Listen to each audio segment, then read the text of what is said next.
Hello, good morning, students. Chapter 18 नव प्रभात कविता।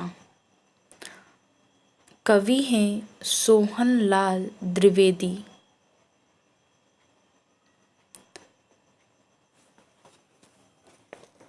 कविता आया सुबह सवेरा राही,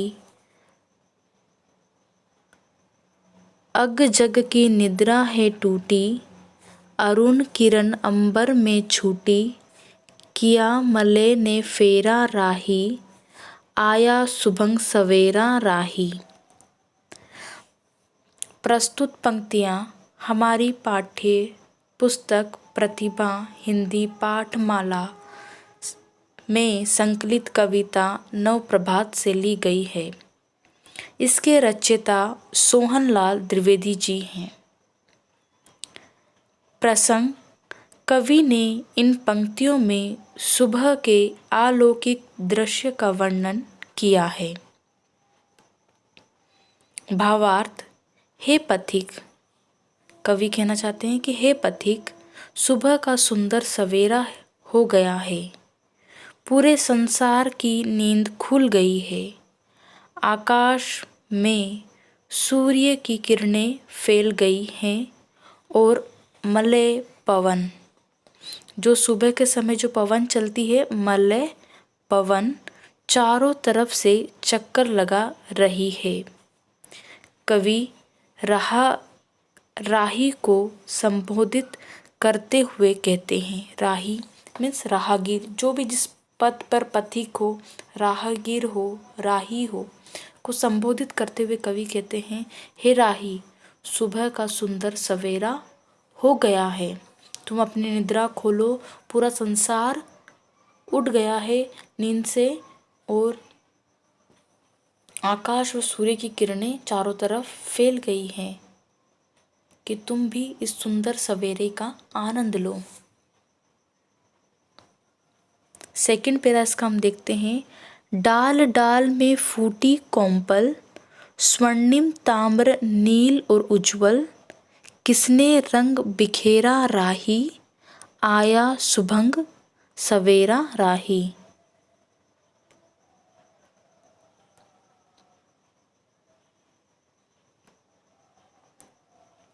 कवि कहते हैं, प्रसंग से मैं उसका कवि यहाँ भावार्थ, इस पंक्ति का भावार्थ है, कवि कहते हैं कि हे पथिक, इस सुंदर भाग्यशाली सुबह में डालों पर नई कोमल पत्तियां निकल रही है। यहाँ क्या आएगा, नई, नहीं की जगह नई, और कोमल पत्तियां निकल रही है। डालों पर क्या है, कोमल पत्तियां निकल रही है। नव प्रभात में स्वर्णिम ताम्र नील और उज्ज्वल रंग बिखरे हैं। यह रंग किसने बिखेरे हैं, तुम उठो और सुंदर सवेरे का आनंद लो। कवि क्या कहते हैं, हे पथिक, इस सुंदर भाग्यशाली सुबह का तुम आनंद लो, और सुबह के जो समय होता है वहाँ पर कि प्रत्येक डाल डाल पर क्या हो गई है, नई कोमपले, नई पत्तियां निकल रही हैं। नव प्रभात में स्वर्णिम ताम्र नील और उज्जवल रंग बिखरे हैं। सुबह का जो समय होता है, हम देखते हैं उस टाइमिंग पे क्या होता है, स्वर्णिम में सोने के समान, सोने के समान जो सूरज की किरणें हैं वो सोने की भांति प्रतीत होती। ताम्र में तांबा, तांबे का कलर भी सोने की तरह होता है। जो सूरज की किरणें होती है वो सोने की तरह और तांबे की तरह हमको दिखाई देती हैं। वो चारों तरफ इस प्रकार का रंगीन सोने जैसा रंग चारों तरफ बिखरा है। यह रंग किसने बिखेरे हैं, तुम उठो और सुंदर सवेरे का आनंद लो। कवि क्या कहना चाहते हैं, रागीर, तुम उठो और इस सुंदर सवेरे का आनंद लो। थर्ड पेरा है, तुम भी अपनी आंखें खोलो, कनक किरण के जल में धो लो, मन का मिटे अंधेरा राही, अब सुभग सवेरा राही। सुभग यहाँ इस पेरे का भावार्थ है, कवि कहते हैं कि हे राही, तुम भी उठो और सोने के समान किरण रूपी जल से अपने मुंह को धो लो, जिससे मन का अंधकार रूपी अज्ञान मिट जाए और प्रकाश रूपी ज्ञान का आभास हो, क्योंकि एक सुंदर सवेरे की शुरुआत हो गई है। कवि इस कविता के माध्यम से राहगीर को, राही को, पथिक को यही बताना चाहते हैं कि सुंदर सवेरे की शुरुआत हो चुकी है। हे राही, तुम अपना बिस्तर छोड़ो, नींद को छोड़ दो, त्याग दो और अपने अंधकार रूपी जीवन को प्रकाश रूपी ज्ञान से भर दो।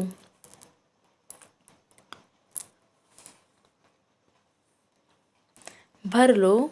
फोर्थ पेरा, भर लो यह आलोक प्राण में, भर लो यह आलोक प्राण में, विहगों की रव कंठ गान में, नव प्रभात बन डालो राही, आया सुभग सवेरा राही। ठीक है। विहगो, विहगो मीन्स पक्षी, रव मीन्स वो गुंजन करते हैं, जो ध्वनि निकलती है उनके द्वारा, कंठ मीन्स गला, गले से जो आवाज़ निकलती है सुबह के समय, जो पक्षी कोलाहल करते हैं, तो उसी का वर्णन यहाँ इस पेरे में किया गया कि कवि कहते हैं राहगीर कि सूर्य की अलौकिक प्रकाश को अपने हृदय में भर लो तथा पक्षियों के कलरव का आनंद लो। कलरव का मतलब उनकी जो सुंदर चहचहाट करते हैं पक्षी जो आवाज़ करते हैं, कलरव करते हैं, उसका आनंद लो। हे राही, इस भाग्यशाली सुबह में उठो। कवि ऐसा क्यों कहते हैं भाग्यशाली? क्योंकि यह सुबह शायद हमको ही मिली है, अन्य लोगों को इस प्रकार की सुबह देखने को नहीं मिली है। तो क्या करें, इस भाग्यशाली सुबह में उठो और अपने जीवन को सार्थक बनाओ, और अपने जीवन को सार्थक बनाओ। जिस काम के लिए तुम्हारा जन्म हुआ है उसको, अपने जीवन को पूर्ण करो, सार्थक बनाओ। इस कविता में कवि यही कहना चाह रहे हैं। नव प्रभात कविता, सोहनलाल द्विवेदी जी इस कविता के कवि हैं, सोहनलाल द्विवेदी जी। तो उन्होंने सुबह के स्वर्णिम दृश्यों का, सुबह के जो स्वर्णिम दृश्य होता है, सुबह का जो आनंद होता है, उसी का वर्णन इस कविता के माध्यम से किया है कि हे पथिक, तुम सुबह अपनी नींद से जग जाओ और सूर्य की जो पहली किरणें होती है उसका आनंद लो, किस प्रकार वह चारों तरफ प्राकृतिक में अपना स्वर्णिम दृश्य बिखरे हुए है, छाई हुई है, और अपने अंधकार रूपी मन को साफ करके ज्ञान रूपी प्रकाश की ओर बढ़ो और अपने जीवन में कुछ नया करो। इस पाठ का मूल्य है प्रातःकाल का स्वर्णिम दृश्य, नई ऊर्जा का संचार। इस कविता के क्वेश्चन आंसर हम देखते हैं। सोचिए और बताइए। सोचिए बताइए का बच्चों पहला प्रश्न है, प्रातः काल का दृश्य ऐसा होता है, अपने शब्दों में लिखिए। प्रातः काल का दृश्य कैसा होता है, उसे अपने शब्दों में लिखना है। इसका उत्तर है, प्रातः काल में आकाश में लालिमा छा जाती है। प्रातः काल का जो दृश्य है उसको अपने शब्दों में, प्रातः काल में क्या होता है, आकाश में लालिमा छा जाती है, चिड़िया चहचहाने लगती है, कलियां खिल जाती है, मन में नई उमंग भर जाती है। सेकंड प्रश्न सोचिए बताइए का ख, यदि इस कविता का कोई और शीर्षक देना होगा तब आप कौन सा शीर्षक देंगे? यदि हम इस कविता का कोई शीर्षक देना होगा तो नई सुबह या सुंदर सवेरा शीर्षक देंगे। ठीक है बच्चों, अगर हमको पूछा गया कि अगर आप लोग कुछ और इस कविता का और क्या शीर्षक देना चाहेंगे, तो इस कविता का हम क्या शीर्षक देना चाहेंगे, नई सुबह सुंदर सवेरा। मन का मिटे अंधेरा राही से कवि का क्या तात्पर्य है? मन का मिटे अंधेरा राही से कवि का क्या तात्पर्य है? इसका उत्तर है मन का मिटे अंधेरा राही से कवि का तात्पर्य है कि मन से अज्ञान रूपी अंधकार मिटाने से है, अज्ञान रूपी अंधकार मिटाने से है। अति लघु उत्तर लिखिए। अति लघु उत्तर का पहला प्रश्न है हमारा, इस कविता में किस समय का वर्णन किया गया है? बच्चों, इस कविता में किस समय का वर्णन किया गया है? इसका उत्तर है इस कविता में प्रातः काल के स्वर्णिम दृश्य का वर्णन किया गया है। स्वर्णिम दृश्य का वर्णन क्या किसका वर्णन किया गया है? किस समय का वर्णन किया गया है? तो प्रातः काल के स्वर्णिम दृश्य का वर्णन किया गया है। प्रश्न नंबर ख, नव प्रभात कविता के कवि का नाम लिखिए। नव प्रभात कविता के कवि का नाम सोहनलाल द्विवेदी जी है। अगला प्रश्न है प्रश्न नंबर ग, सुभग सवेरा से क्या तात्पर्य? सुभग सवेरा से तात्पर्य सुंदर और शुभ सवेरा से है। लघु उत्तर लिखिए का पहला प्रश्न है, इस कविता में कवि राही से क्या और क्यों करने के लिए कहते हैं? क्या और क्यों करने के लिए कहते हैं? इस कविता में कवि राही से आंखें खोलकर सूरज की सोने के समान किरणों से मुंह धोने के लिए कह रहे हैं, जिससे मन में अलौकिक शक्ति का संचार हो तथा मन का अंधकार दूर हो जाए। कवि ऐसा क्यों कर रहे हैं? राही से क्या करने के लिए कह रहे हैं? तो कवि कह रहे हैं कि आंखें खोलकर सूरज के सोने के समान किरणों से मुंह धोने के लिए कह रहे हैं, और साथ ही साथ मन में अलौकिक शक्ति का संचार होता है इसके द्वारा। इसलिए कवि क्या कहते हैं राही से कि सुबह सवेरे का आनंद लो और आलोक शक्ति का संचार व्यक्ति के मन में होगा, मन का अंधकार दूर होगा, अज्ञान रूपी अंधकार दूर होगा। इस कविता का शीर्षक नव प्रभात क्यों रखा गया है? इसका उत्तर है इस कविता का शीर्षक नव प्रभात इसलिए रखा गया है क्योंकि प्रत्येक सुबह मन में नई उमंग, ऊर्जा और शक्ति का संचार करती है तथा जीवन को नई दिशा में आगे बढ़ने के लिए प्रेरित करती है। ग, सुबह सवेरे मन के हर्षित होने का क्या कारण है? इसका उत्तर है सुबह सवेरे मन के हर्षित होने का कारण चिड़ियों की चहचहाहट सुनाई देना, मलय पवन का निर्मल गति से बहना तथा सुबह की प्रकृति में फैली सुख शांति है। दीर्घ उत्तर, नव प्रभात कविता का मूल भाव अपने शब्दों में लिखिए। नव प्रभात कविता का मूल भाव अपने शब्दों में लिखिए। नव प्रभात कविता का मूल भाव, सूरज की किरणें निकलते ही पक्षी चहचहाने लगते हैं और चारों तरफ सुंदरता छा जाती है। प्रकृति में होने वाले उस अलौकिक सौंदर्य को देखकर मनुष्य के मन में नई स्फूर्ति और ऊर्जा का संचार होता है। मनुष्य को अपने मन के अज्ञान रूपी अंधकार को दूर करके ज्ञान रूपी प्रकाश को बढ़ाने के लिए कार्य करते हुए आगे बढ़ना चाहिए।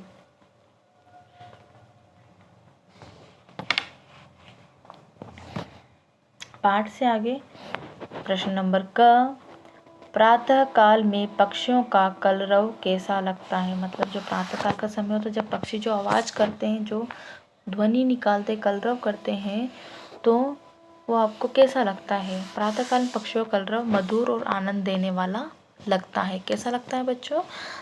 मधुर और आनंद देने वाला लगता है। ख, सवेरे जल्दी उठने के क्या क्या फायदे हैं। फर्स्ट पॉइंट हम देख रहे हैं, सवेरे जल्दी उठने से शरीर निरोग रहता है। सेकेंड पॉइंट है इसका, मन में नई उमंग, ऊर्जा और शक्ति का संचार होता है। थर्ड पॉइंट है, हमारा मन सदैव प्रसन्न रहता है। अगर हम जल्दी उठते हैं तो हमारा शरीर निरोग रहता है, मन में नई उमंग, ऊर्जा और शक्ति का संचार होता है, हमारा मन सदैव प्रसन्न रहता है। प्रश्न नंबर ग, सवेरा होते ही प्राकृतिक दृश्यों में किस तरह के परिवर्तन देखने को मिलते हैं।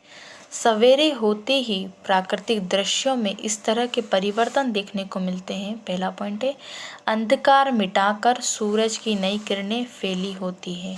अंधकार मिटाकर सूरज की नई किरणें फैली होती हैं। सेकंड पॉइंट है, पक्षियों की मधुर आवाज़ सुनाई देती है। और पक्षियों की क्या होती है? मधुर आवाज़ सुनाई देती है।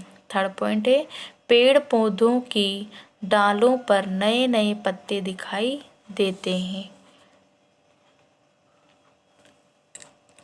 फोर्थ पॉइंट है, हवा भी चंदन की खुशबू की तरह चारों ओर फैल जाती है। जिस प्रकार की चंदन की खुशबू चारों तरफ फैल जाती है, उसी प्रकार हवा भी क्या होती है? चारों तरफ फैल जाती है और इस प्रकार का वातावरण रहता है। हम इसके बुक साइक्स भी देखते हैं बच्चों। हमारा पहला जो बुक एक्सरसाइज है, भाषा ज्ञान का अनेक शब्दों के लिए एक शब्द। अनेक शब्दों के लिए एक शब्द। नागरिक, नागरिक शब्द के लिए हम क्या प्रयोग करेंगे? जो नगर में रहता है, जो घर में रहता है, जो नगर में रहता है। ठीक है। निराकार, निराकार जिसका आकार हो, नहीं, जिसका आकार न हो। निराकार क्या होगा? जिसका आकार न हो, निराकार। मुक, मुक मीन्स जो बोल ना सके, जो बोल सके। इसका उत्तर रहेगा मुक्का, जो बोल ना सके। जो बोल ना सके क्या होगा? वो मुक। असंभव, असंभव जिसका होना संभव न हो। जिसका होना संभव न हो, जिसका होना संभव हो। तो जिसका होना संभव न हो तो क्या होगा? वो असंभव। परिक्रमा, परिक्रमा इधर उधर जाना, नहीं, चारों तरफ चक्कर लगाना। परिक्रमा चारों तरफ चक्कर लगाना। सेकंड प्रश्न है, दिए गए शब्दों के पर्यायवाची शब्द छांट कर लिखिए। दिए गए यहाँ पर कुछ शब्द दिए गए, इनके यहाँ शब्द दिए गए, इनमें से कुछ यहाँ बॉक्स दिया गया, उनमें से आपको फाइंड आउट करना है और शब्द लिखने हैं। अंबर, नभ, व्योम, राही, पथिक, राहगीर, जल, नीर, पानी, पक्षी, खग, विहग, प्रभात, भोर, प्रातः। ठीक है, यहीं से हमने बॉक्स से इसको फाइंड आउट करके जो सही है उसके सामने हमने इसको लिखा है। थर्ड प्रश्न, रेखांकित शब्दों के उचित अर्थ कोष्टक में से छांटिए। रेखांकित शब्द के उचित अर्थ कोष्टक में से छांटने हैं।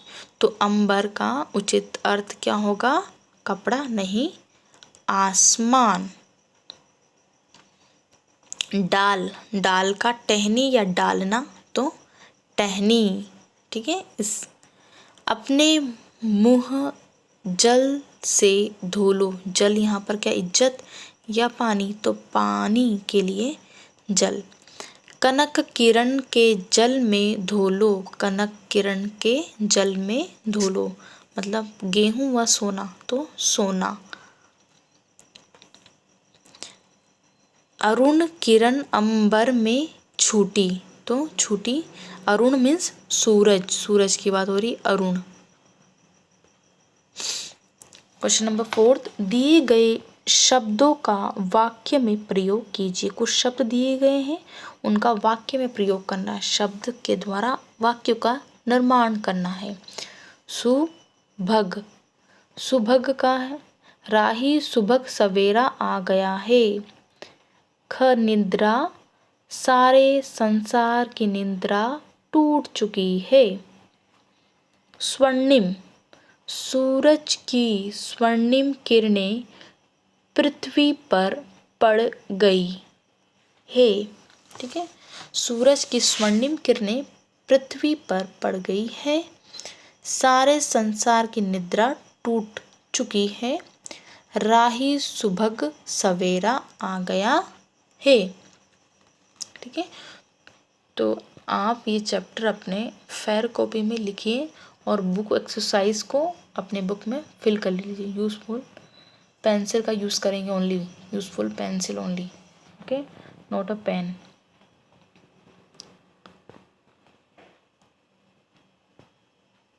Thank you students, preparing for final exam.